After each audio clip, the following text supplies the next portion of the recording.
Hey gang, Jim Farmer here. It's about mid-June right now, and we're getting into our drop shot season. And I've been getting a good many fish on the drop shot for about the last 2 weeks. So I wanted to show you guys a little something I do with my drop shot rigs here. When I go out to the lake, and when I'm drop shotting, I would like to have everything kind of ready, and I don't have to spend a lot of time tying out on the lake. And don't get me wrong, there's several different ways to do your drop shots, tie your drop shot rig. For years what I did was I just used a Palomar knot with a long tag end to try and tie my drop shot rigs. But another thing I do, and this is just me, there's several ways you can do it, but one quick way that I've got to get my drop shot rigs ready is I got a noodle here.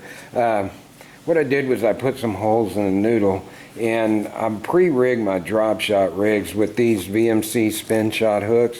One thing about these spin shot hooks is they have a little swivel and a loop on the top and a loop on the bottom of these things, and I can pre-tie these things and put them in the noodle, and that way whenever I break off a rig in the let's say in the brush or something like that, and we have to break one off, or a fish gets us in there and we have to break it off that way, I just all I do is I just grab one of my hooks out of here, and they're pre-rigged with these VMC drop shot hooks, and grab my weight, pull it out of the hole, just make one tie with the VMC up at the top, and put a worm on it, and I'm ready to go. So what I'm doing this morning is I'm setting my rigs up, and I'll make these things different lengths too. I'll go anywhere from a foot up to maybe 20 inches or something like that with these rigs. But you can vary your rig size, and you can also vary your hook size with these too. And right now I've got most of these on this end. These are number 2 hooks.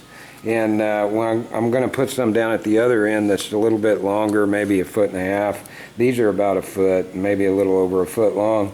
But on this end, I'm going to put 3 or 4 with the number 4 hooks. I like the number 2 hook about the best, because I think you get the best hook set ratio that way. With these little 4s, sometimes if you get a big fish on, why these little 4s just aren't big enough to get a good hook set and hold that fish till we get them to the boat. But sometimes they get a little hook shy, and they won't hit the number 2s, so that's when I size it down to number 4. So I'm going to make some number 4s, and what I'm doing is I'm just using a 6-pound FC Sniper for the line from the weight up to the hook there. So I just pull off a piece of that about a foot and a half long, and tie it to the hook, and and then hook the weight up to the other end, stuff it in the hole, wrap it around, and put the hook in the foam. And there's 1, 2, 3, 4, 5, 6, 7. Looks like I got about 7 holes in this one, and that should last me all day. I would hope it should last me a few days.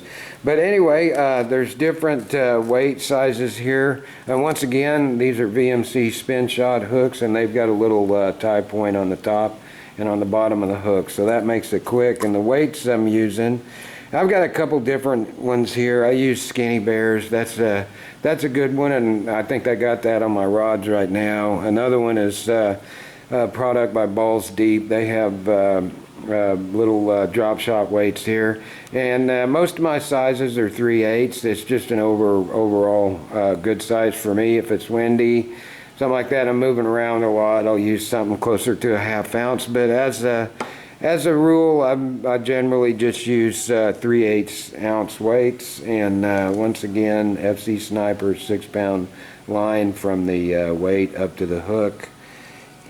And that's my little drop shot rig. So I'm getting these all tied up and get ready to hit the lake to do a little drop shotting. So see you out there.